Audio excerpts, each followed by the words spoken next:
Chilli powder అన్ని రకాల వంటలకు పచ్చళ్లకు సరైన chilli powder. No colour no chemicals. General గా అండి ఇప్పుడు మనం పెద్ద పేగి ఏంటంటే లాస్ట్ ఒక 20 సెంటీమీటర్స్ కాకుండా మిగతాదంతా మోషన్ లూజ్గా ఉంటుంది అనమాట. అంటే వాటరీ మోషన్ ఉంటుంది అనమాట. సో కంప్లైంట్ ఏంటంటే అంత ఉండవు జనరల్గా ఎందుకంత చెప్పాల్సి వచ్చింది అంటే సపోజ్ మనకి పేగుల్లో కానీ ఎక్కడైనా గెడ్డలాగా వచ్చింది అనుకోండి. క్యాన్సర్ అంటే గెడ్డ కదా. గెడ్డ డైరెక్ట్గా కంప్లైంట్ ఇవ్వదండి మీకు. గెడ్డ ఆ ట్యూబ్ని బ్లాక్ చేయాలన్నమాట. సపోజ్ మీకు లివర్ డ్రైనేజ్ పైపులో ఒక గెడ్డలాగా వచ్చింది. గెడ్డ ఆ ట్యూబ్ని బ్లాక్ చేస్తే పేషెంట్కి జాండిస్ వస్తుంది. యూరిన్ పైప్లో వచ్చింది, యూరిన్ని బ్లాక్ చేస్తుంది. అట్లా గొంతులో వచ్చింది, ఫుడ్ పైప్లో వచ్చింది, ఆ ఏరియాని బ్లాక్ చేస్తుంది. బ్లాక్ చేయడం వల్ల ఏంటంటే ఫుడ్ మింగడంలో తేడా రావడం కానీ అట్లా ఒక పార్ట్ని బ్లాక్ చేయాలన్నమాట. కోలాన్లో ప్రాబ్లం ఏమవుతుంది అంటే అంతా లిక్విడ్ స్టూలే ఉంటుంది. నెక్స్ట్ ఏంటంటే కోలాన్ మనకి 8 to 10 సెంటీమీటర్ వరకు ఎక్స్పాండ్ అవుతుంది అనమాట. సో ఒక క్యాన్సర్ కోలాన్ని బ్లాక్ చేయడం అనేది జరగదు. సో కోలాన్ క్యాన్సర్కి జనరల్గా కంప్లైంట్ రావడం కూడా తక్కువ యాక్చువల్గా చెప్పాలంటే. అసిమ్టమాటిక్ గా ఎక్కువ ఉంటారు అనమాట. బట్ జనరల్గా మనకి ఏంటంటే కోలాన్ క్యాన్సర్ వాళ్ళకి ఫ్యామిలీ హిస్టరీ ఒకటి ఉంటుంది. జనరల్గా వాళ్ళ ఫాదర్కో ఫోర్ ఫాదర్కో లేదా గ్రాండ్ ఫాదర్కో ఎవరికైనా మ్యాలిగ్నెన్సీ అంటే మదర్కో గ్రాండ్ మదర్కో వాట్ ఎవర్ థింగ్ ఇస్ వాళ్ళకి మ్యాలిగ్నెన్సీ జనరల్గా అంటే నేను చెప్పేది 1% ఛాన్సెస్ అండి.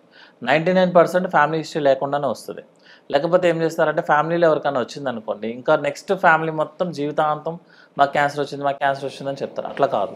100 మంది క్యాన్సర్ పేషెంట్స్ మనం తీసుకున్నాం అనుకోండి, అందులో ఒకరికి మాత్రమే ఫ్యామిలీ హిస్టరీ ఉంటుంది. 99 కోలాన్ క్యాన్సర్ పేషెంట్స్ వాళ్ళకి ఎవరికి ఫ్యామిలీ హిస్టరీలు ఉండవు. బట్ జనరల్గా చెప్పేది ఏంటంటే ఫ్యామిలీ హిస్టరీ ఉంటే మనం కొంచెం అలర్ట్గా ఉండమని చెప్పి. వాళ్ళకి ఇంకొకళ్ళు ఏమవుతుంది అంటే వెయిట్ లాస్ అవుతారు. వాళ్ళు యాక్చువల్గా వెయిట్ లాస్ జనరల్గా అవుతారు. హెపటైట్ తగ్గుతుంది. మూడో కంప్లైంట్ ఏంటంటే మనం మోషన్ చెక్ చేసుకుంటున్నప్పుడు మోషన్లో ఏమన్నా ఎల్లో కలర్ కాకుండా వేరే అదర్ కలర్స్ వస్తాయి అనమాట. లైక్ బ్లడీగా ఉండడం కానీ, లేకపోతే మోషన్ మీద బ్లాక్ కలర్ రావడం కానీ, మోషనే ఎల్లో కలర్లో కాకుండా వేరే కలర్లో ఉండడం కానీ, లేకపోతే మోషన్ ఒకసారి కాకుండా మల్టిపుల్ టైమ్స్ వెళ్ళడం కానీ. కొంతమంది ఏం చేస్తారంటే 3 రోజులేమో కాన్స్టిపేషన్ చెప్తారు, 3 రోజులు లూజ్ మోషన్స్ చెప్తారు. అంటే 3 అంటే ఆల్టర్నేటివ్ చెప్పడానికి యాక్చువల్గా. కొంతమందికి ఏంటంటే క్రానిక్గా కాన్స్టిపేషన్ ఉంటారు. యాక్చువల్గా లాస్ట్ 1 month బ్యాక్ ఒక ఫీమేల్ పేషెంట్ చూసాం. క్రానిక్ కాన్స్టిపేషన్ అంటే చాలా రోజుల నుంచి ఆవిడకి కాన్స్టిపేషన్ ఉంది. అందరూ సిరప్స్ యూజ్ చేస్తున్నారు, అంతా బాగానే ఉందని చెప్తున్నారు. సిటీ స్కాన్లో నార్మల్ ఉంది. జనరల్గా కొలనోస్కోపీ అనగానే మనం భయపడతాం. వెస్ట్రన్ కంట్రీస్లో ఏం చేస్తారంటే మీరు 50 years దాటితే కొలనోస్కోపీ అనేది మ్యాండేటరీ. మీకు పెన్షన్ రావాలన్నా ఏమన్నా సరే మీరు కొలనోస్కోపీ చేస్తేనే కుదురుతుంది. మన ఇండియాలో అలా కుదరదు కాబట్టి కంప్లైంట్ బేస్ చేసుకునే వెళ్ళాలి. ఆ పేషెంట్ నా దగ్గరికి వచ్చినప్పుడు కూడా మేము అడిగిన క్వశ్చన్, సరే కాన్స్టిపేషన్ ఉంది కదా, ఒక వారం మందులు వాడి చూడండి, తగ్గకపోతే వీ కెన్ డూ ఇట్ అన్న. వాళ్ళు ఇన్సిస్ట్ చేసింది, తను నాకు కావాలి సార్, నేను లోపల చెక్ చేయించుకుంటాను. కోలాన్ క్యాన్సర్ చాలా పెద్ద కోలాన్ క్యాన్సర్ అనమాట. అంటే ఇంకొక 1 month కనుక మనం వెయిట్ చేసినట్టయితే లివర్కి స్ప్రెడ్ అయిపోతుంది. ఒకసారి లివర్కి స్ప్రెడ్ అయిపోతే colon cancer is not risk, సర్జరీకి అవ్వదు దానికి. యాక్చువల్గా మనకి బాడీలో ఉన్న the best cancer colon cancer. ఉన్న క్యాన్సర్స్లో బెస్ట్ అంటే ఉన్న క్యాన్సర్స్లో, ఎందుకంటే ప్రోగ్నోసిస్ చాలా బాగుంటుంది. ఒకసారి పేషెంట్కి సర్జరీ అయ్యి కీమోథెరపీ కంప్లీట్ అయింది అనుకోండి, అతని ఏజ్ గ్రూప్ ఉన్న వాళ్ళు సేమ్ సర్వైవల్ ఉంటారు అనమాట. సో కంప్లైంట్ బేస్ చేసుకొని ఉండాల్సి వస్తుంది. మోషన్ ఒకసారి కాన్స్టిపేషన్ అవ్వడం, ఒకసారి లూజ్ మోషన్స్ అవ్వడం, లేకపోతే ఎన్ని మెడిసిన్స్ వాడినా అతని కాన్స్టిపేషన్ తగ్గకపోవడం. కొంతమంది ఏం చేస్తారంటే 2 tablets డల్కోలాక్స్ మొదలు పెడతారు, 4, 5 యాడ్ అయిపోతుంటాయి. ఆయుర్వేదిక్ హోమియోపతి కూడా యాడ్ అయిపోతాయి. Motion syrups bottles companies change అయిపోతాయి, కానీ కాన్స్టిపేషన్ ప్రాబ్లం తగ్గదు. సో వాళ్ళు ఏంటంటే అలర్ట్ అవ్వాల్సి వస్తుంది. ఒకసారి కొలనోస్కోపీ, కొన్నిసార్లు సిటీ స్కాన్ నార్మల్ వస్తుంది. ఇప్పుడు కొలనోస్కోపీ చేయించుకుంటే ఏంటంటే లోపల డైరెక్ట్గా మనం కెమెరా పెట్టి చూస్తాం. సో అలార్మింగ్ సిమ్టమ్స్ ఎప్పుడు కూడా ఏంటంటే మోషన్ బెట్టే ఉంటుంది. మోషన్ కలర్ చేంజ్ అయినా, కన్సిస్టెన్సీ చేంజ్ అయినా, అంటే వాటర్గా ఉండడం కానీ, లేదా టైట్గా ఉండడం కానీ, టైట్గా ఉన్నా కూడా లాంగ్ టర్మ్గా ఉండడం, నెక్స్ట్ ఊరికే లూజ్ మోషన్స్ అయిపోవడము, ఎప్పుడు కూడా మోషన్కి బాత్రూమ్కి వెళ్ళి చాలాసేపు ఉండటము, నెక్స్ట్ ఏంటంటే కలర్ చేంజ్ అవ్వటము, ఏమైనా బ్లడ్ కలర్ కానీ. బ్లడ్ డైరెక్ట్గా రాదు కోలాన్ క్యాన్సర్లో. జనరల్గా బ్లడ్ మిక్స్ అయ్యి వస్తుందండి, మోషన్తో పాటు మిక్స్ అయ్యి వస్తుంది. లేకపోతే బ్లాక్ కలర్ రావడం కానీ. ఏ కంప్లైంట్ ఉన్నా కూడా బెటర్ టు గో. ఏజ్ అనేది అసలు కంప్లీట్గా ఇంతకుముందు అన్నట్టు ఏజ్ ఇస్ నెంబర్ లాగే అనమాట. ఇంతకు ముందు లాగా ఓల్డ్ పీపుల్లోనే క్యాన్సర్స్ రావాలి, యంగ్ పీపుల్స్లో రాదు అని అసలు రూల్ ఎక్కడ లేదు. నేను లాస్ట్ ఇయర్లో 18 years బాయ్ అసలు కంప్లీట్లీగా స్ప్రెడ్ అయిపోయిన క్యాన్సర్స్ చూస్తాము. 19 years 100 years వాళ్ళు కూడా ఏమీ లేకుండా కూడా చూస్తాము. అంటే ఈ పేషెంట్కి గ్యారంటీ కొలాన్ క్యాన్సర్ అనుకున్న వాళ్ళు ఎవరికి కొలాన్ క్యాన్సర్స్ ఉండవు. సో మనం ఏంటంటే ఒక స్టెప్ ముందే వేయాల్సి వస్తుంది. ఎందుకు అంటే బెస్ట్ ప్రోగ్నోసిస్ వస్తుంది యాక్చువల్లీ. డిటెక్ట్ అయితే దానికి సంబంధించి ట్రీట్మెంట్ ఇవన్నీ చేయడం అనేది కామన్. బట్ దీన్ని ఎర్లీ లైఫ్ స్టైల్లో ఇది రాకముందు కానీ ఈవెన్ వచ్చిందని డిటెక్ట్ అయిన తర్వాత కానీ ఫుడ్ ద్వారా వాళ్ళు ఎన్ని లైఫ్ స్టైల్ డిఫరెన్సెస్ ద్వారా దీన్ని సెట్ చేసుకునే ఛాన్సెస్ ఉంటాయి? జనరల్గా అండి మోర్ వెజిటేబుల్స్ తీసుకొని హై ఫైబర్స్ తీసుకొని మీకు మోషన్ కనుక ఫ్రీగా వెళ్తే జనరల్గా క్యాన్సర్స్ వచ్చే ఛాన్సెస్ తక్కువ ఉంటాయి అంటాము. ఎందుకు అంటే యాక్చువల్గా క్యాన్సర్ అనేది మనకి జెనెటికల్గానే వస్తుంది. జెనెటికల్గా అంటే ఫ్యామిలీ అని కాదు, మన బాడీలో ఆల్రెడీ ఇంప్రింట్ అయ్యి వస్తుంది అనమాట. దాన్ని మనము ఎక్స్ట్రా చేసి చెడగొట్టుకుంటాము. ఎట్లా అంటే ఆల్కహాల్ తీసుకోవడం, స్మోకింగ్, ఇవన్నీ ఏంటంటే మన యొక్క టిష్యూ మీద ఎక్కువగా డ్యామేజ్ ఎక్కువ చేస్తాయి. సో టిష్యూ రిప్లికేషన్స్ ఎక్కువ ఉంటుంది. అంటే టిష్యూ చనిపోయి మళ్ళీ కొత్తది రావడానికి ఫాస్ట్గా ఉంటుంది సైకిల్. ఎప్పుడైనా సరే ఫాస్ట్ సైకిల్ ఉందనుకోండి మన బాడీ కంట్రోల్ తప్పేస్తుంది. దాన్నే క్యాన్సర్ అని చెప్తాం. సో ఆల్కహాల్ తీసుకున్నా, స్మోక్ చేసినా, రెడ్ మీట్ తీసుకున్నా, మోర్ నాన్ వెజిటేరియన్ ఎక్కువ తీసుకున్నా, ప్రాబ్లం ఏంటంటే నాన్ వెజిటేరియన్ ఎక్కువ తీసుకున్న దానికి నాన్ వెజ్ తీసుకోవద్ద దానికి చాలా డిఫరెన్స్ ఉంటుంది యాక్చువల్లీ.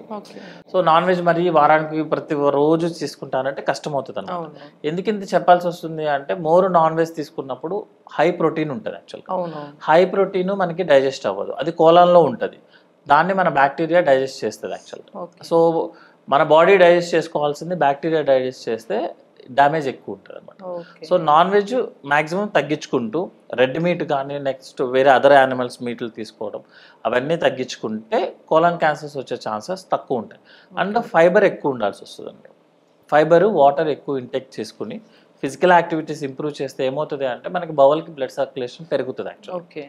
అందుకే మార్నింగ్ అందరూ నడిస్తే మోషన్కి వెళ్తారన్న కాన్సెప్ట్ అదే అనమాట. మన ఫిజికల్ యాక్టివిటీ ఎక్కువ ఉంటే బ్లడ్ సర్క్యులేషన్ పెరిగి మోషన్ మూవ్మెంట్ ఎక్కువ వస్తుంది అనమాట. సో ఇవి ప్రివెంట్ చేస్తాయి యాక్చువల్గా రాకుండా ఉండడం కోసం. కొంతమందికి ఏంటంటే మనము వేరే అదర్ ప్రాబ్లమ్స్ కోసమని కొలనోస్కోపీ చేస్తామండి. అందులో పాలిప్స్ దొరుకుతాయి యాక్చువల్గా. పాలిప్స్ అంటే ఎక్స్ట్రా ఫింగర్స్ లాగా అనమాట. కొంతమందికి ఎక్స్ట్రా ఫింగర్స్ లాగా మన కోలాన్ లోపల కూడా ఎక్స్ట్రా గ్రోత్ ఉంటాయి. అవి క్యాన్సర్స్ కాదు, కానీ దాంట్లో జనరల్గా సెల్స్ రిప్లికేట్ అయ్యేదానికన్నా ఎక్కువగా ఫాస్ట్గా రిప్లికేట్ అవుతుంది. సో నీకు మేము కింద చెప్పినట్టు ఒక సెల్ కనుక ఎక్కువ డ్యామేజ్ అయ్యి ఎక్కువ సార్లు రీబర్త్ అవుతుంది అనుకోండి, బాడీ కంట్రోల్ తప్పేస్తుంది. సో ఆ పాలిప్స్ కూడా ఏంటంటే ఎక్కువగా సర్క్యులేషన్ ఉంటుంది దాంట్లో, అంటే ఎక్కువగా సెల్ రీసైకిల్ అవుతుంటుంది. సో పాలిప్స్ క్యాన్సర్స్ కింద కన్వర్ట్ అవుతాయి. సో జనరల్గా 40 years అబోవ్ ఉన్న వాళ్ళకి ఎవరికైనా మనం పాలిప్ ఐడెంటిఫై చేసామనుకోండి, అది క్యాన్సర్ కాదు, కానీ క్యాన్సర్ని లీడ్ చేస్తుంది. క్యాన్సర్ కింద కన్వర్ట్ అయ్యే ఛాన్సెస్ ఎక్కువ ఉంటాయి. సో సింపుల్గా కొలనోస్కోపీలో రిమూవ్ చేయించుకోవాలన్నమాట. సో ప్రివెంట్ చేయాలి అంటే this is the reason. Symptoms A problem వచ్చినా అలర్ట్ అయితే సరిపోతుంది. సో ప్రాబబ్లీ సిమ్టమ్స్ వచ్చినప్పుడు వెంటనే అలర్ట్ అవ్వాలి. అండ్ బిఫోర్ దట్ మామూలుగా వాళ్ళ లైఫ్ స్టైల్లో మీరు చెప్పిన యాక్టివిటీస్ చేస్తే మోస్ట్లీ ఇబ్బంది అవ్వకుండా ఉంటుంది. అంటే మనకు ఆల్రెడీ జెనెటికల్ ఇంప్రింట్ అనేది మనం ఎక్స్ట్రా బర్డెన్ ఎక్కువగా అదే ఆల్రెడీ పుండు మీద కారం ఉండకూడదు. అంటే జనరల్ గా అందరూ ఇప్పుడున్న క్వశ్చన్ అండి, ఫస్ట్ అందరూ ఆల్కహాల్ స్మోక్ చేస్తే క్యాన్సర్ వస్తుందా ఫస్ట్ క్వశ్చన్ అందరు అడుగుతారు. కానీ మనకు వచ్చే పేషెంట్స్ లో 70% క్యాన్సర్ పేషెంట్స్ ఎవరు ఆల్కహాల్ స్మోక్ చేయరు. అవును సార్, కొంతమంది లిటరల్లీ అస్సలు అవి చూడని వాళ్ళకి క్యాన్సర్ వచ్చి చనిపోతూ ఉంటారు కదా. బట్ ఇక్కడ మోస్ట్లీ ఎక్కువగా మనం చూసుకుంటే క్యాన్సర్, ఆల్కహాల్ స్మోకింగ్ చేయొద్దు అని అంటారు. మరి ఇది ఎలా? క్యాన్సర్, ఆల్కహాల్ స్మోక్ చేసిన వాళ్ళకి ఏంటంటే వేరే అదర్ ప్రాబ్లమ్స్ ఎక్కువ వస్తాయి యాక్చువల్గా. They will go before cancer వచ్చే టైం కన్నా వాళ్ళు ముందే వెళ్ళిపోతారంటే మోర్టాలిటీ ముందే ఉంటది అనమాట. సో జనరల్ గా మేము క్యాన్సర్ అనేది రాకపోవచ్చు కానీ అదర్ హెల్త్ ఇష్యూస్ ముందు వెళ్ళిపోతారు. క్యాన్సర్ రావడానికి మీరు 50-60 years వరకు వెయిట్ చేయాలి. వీళ్ళు ఏం చేస్తారంటే 40 years కి ముందే బయలుదేరుతారు అనమాట. సో అది ఒక మెయిన్ రీజన్. ఇంతకు ముందు మనం ఇప్పుడు క్యాన్సర్ వల్ల స్మోక్ వల్ల క్యాన్సర్ వస్తుందని చెప్పి ఎట్లా ప్రూవ్ చేయగలను? నేను ప్రూవ్ చేయలేను యాక్చువల్గా. అంతేగాని ఒక పేషెంట్ని కూర్చోబెట్టి నువ్వు స్మోక్ చేయని చెప్పి ఆ పేషెంట్ నేను 100 సంవత్సరాలు ఫాలో చేయడం కుదరదు యాక్చువల్గా. పాతకాలంలో ఏం చేసేవాళ్ళంటే క్యాన్సర్ ఉన్న పేషెంట్ వాళ్ళని హిస్టరీ అడిగితే వాళ్ళకి ఈ స్టోరీలు ఉండేవి. సో ఎందుకంటే వాళ్ళ సర్వైవల్ ఎక్కువ ఉండేది కాబట్టి. ఇప్పుడు ఏమవుతుందంటే సర్వైవల్ ఇంకా ఎక్కువైంది యాక్చువల్లీ. సో 60-70 years ఏజ్ వస్తున్నారు, వాళ్ళకి అసలు హిస్టరీయే ఉండదు. ఎందుకంటే ఆ హిస్టరీ ఉన్న వాళ్ళు ముందే వెళ్ళిపోతారు. అవునవును. సో అంతేగాని క్యాన్సర్ స్మోక్ చేయొచ్చు కదా ఇంకెందుకు ఎలాగో వస్తుంది కదా అని అట్లా కుదరదు యాక్చువల్గా. క్యాన్సర్ ఆల్కహాల్ వల్ల స్మోకింగ్ వల్ల 100% వస్తుంది. అది కూడా ఏంటంటే 2 లాగా వస్తుంది అనమాట. అంటే మనము ఇంక్రీజ్ చేస్తుంటాము రిస్క్ని.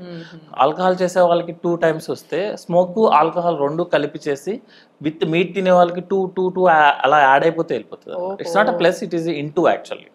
ఓకే, ఫర్ ఎగ్జాంపుల్ ఇప్పుడు ఒకవేళ సపోజ్ ఎగ్జాంపుల్గా ఒక 20-25 years అబ్బాయి ఆర్ ఎనీ అదర్ టీనేజర్ అమ్మాయి ఆర్ అబ్బాయి వాళ్ళు smoke, cigarette and also meet regular consumption తీసుకుంటే వాళ్ళకి ఎప్పుడో 50 yearsకి రావాల్సిన క్యాన్సర్స్ 40 yearsకే వచ్చేస్తుంది. 40 yearsకే వాళ్ళ ఏజ్ 40 yearsకే వచ్చేస్తుంది అనమాట. వాళ్ళ ఏజ్ని బట్టి ఆ 25 నుంచి ఆ 40 yearsకే వచ్చేస్తుంది. అంటే జనరల్ గా క్యాన్సర్స్ అనేది మన జెనెటిక్స్ లో ఇంప్రింట్ అయి వస్తాం. ఓకే, మనము ముందు తెచ్చుకుంటాం అంతే డిఫరెన్స్. అంతేగాని అవి తాగితే ఏం కాదు ఎలాగో. సార్ ఇప్పటికే ఆల్రెడీ అలవాటు అయిపోయిన వాళ్ళు ఉంటారు కొంతమంది, మరి ఇమీడియట్ గా లైక్ ఇప్పుడు టీనేజర్స్ తొందరగా అడిక్ట్ అవుతున్నారు ఇట్లాంటి వాటికి.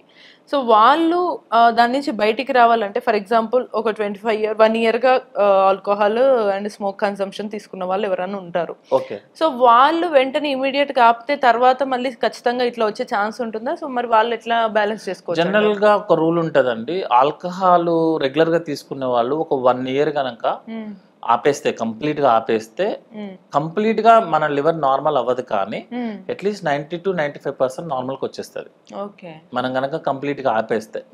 యాక్చువల్ గా దట్ ఈస్ కాల్డ్ డీటాక్సిఫికేషన్. అంతేగాని ఒక వారం రోజులు తాగేసి ఒక 2 రోజులు ఆపి దాని డీటాక్సిఫికేషన్ కాదు. రెగ్యులర్ గా ఆల్కహాల్ తీసుకునే వాళ్ళని మేమేం చెప్తామంటే మీరు ఒక 1 year కంప్లీట్ గా ఆపేస్తే యువర్ లివర్ కంప్లీట్ గా 100% రాదు, ఎందుకంటే డ్యామేజ్ అయింది, ఏజ్ ఫ్యాక్టర్ కూడా ఉంటుంది కదా. 90-95% నార్మల్కి వస్తుంది. స్మోకింగ్ కూడా సేమ్ రూల్. మీరు స్మోకింగ్ కనుక క్విట్ చేస్తే 100% రాదు మీకు, నార్మల్కి వచ్చేది, కానీ అట్లీస్ట్ 90-95% అయితే మాత్రం నార్మల్కి వచ్చేస్తుంది. అంతేగాని అప్పుడెప్పుడో తీసుకున్నాము ఇంకా మాకు క్యాన్సర్ వచ్చేసినట్టే అయిపోయినట్టే అని చెప్పి.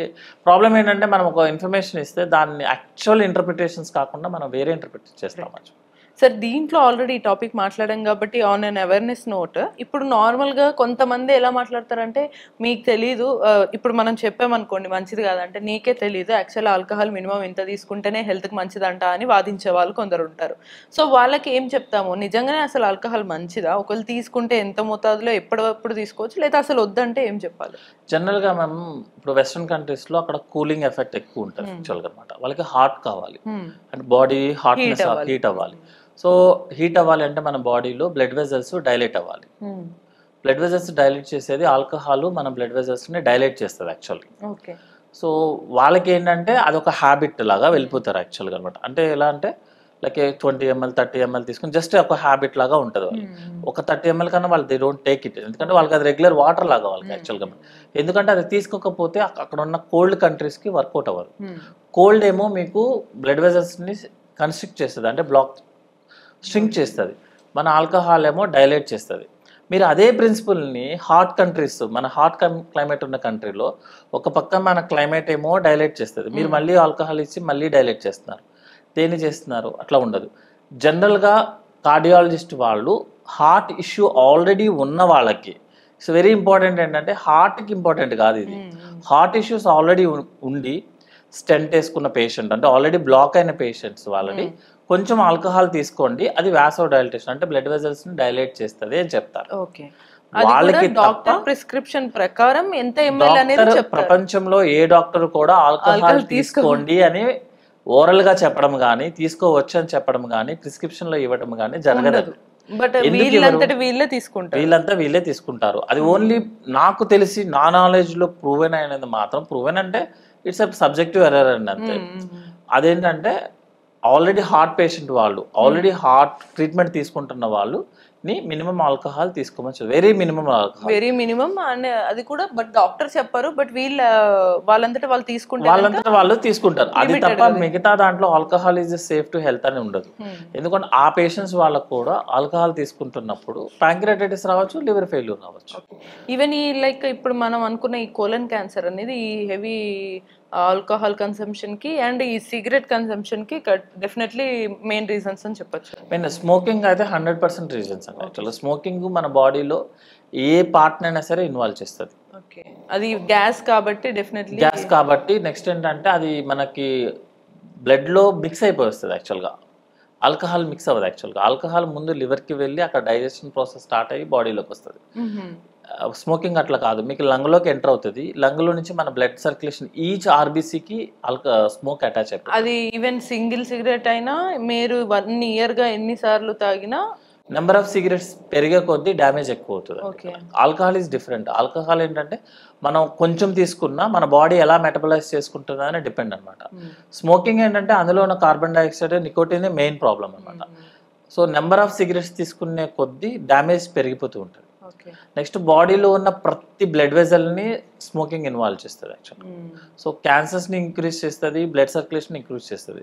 So alcohol smoking choose one అంటే చూస్ వన్ అని ఎవరైనా ఓపెన్ ఆఫర్ లాగా చెప్తే ఆల్కహాల్ ఇస్ బెటర్ ఆప్షన్ అనమాట. కానీ ఆల్కహాల్తో వేరే ప్రాబ్లమ్స్ వస్తాయి. Right, definitely problem is mandatory. Problem but at least కొంచెం అన్న మన లైఫ్ స్పాన్ పెంచుకోవాలంటే life span with quality of life span పెంచుకోవాలంటే ఈ రెండు అవాయిడ్ చేయడమే. రెండు అవాయిడ్ చేయాలి. ఒకవేళ మీకు అవ్వట్లేదంటే ఫస్ట్ మెల్లగా స్టార్ట్ చేసేది సిగరెట్ తో స్టార్ట్ చేయాలి. మేము జనరల్గా ఏం చెప్తా అంటే స్మోకింగ్ ఆపడం కుదరదు అంటే, స్మోకింగ్ అనేది ఒక సైకాట్రీ ప్రాబ్లమ్ అండి యాక్చువల్గా. అది తీసుకోకపోతే అతనికి ఇరిటేషన్ వస్తుంది, కానీ ఒక 2 puffs తీసుకోగానే ఆ ఇరిటేషన్ తగ్గిపోతుంది. సో అప్పుడు ఆ సిగరెట్ ని పక్కన పడేయమని చెప్తాం.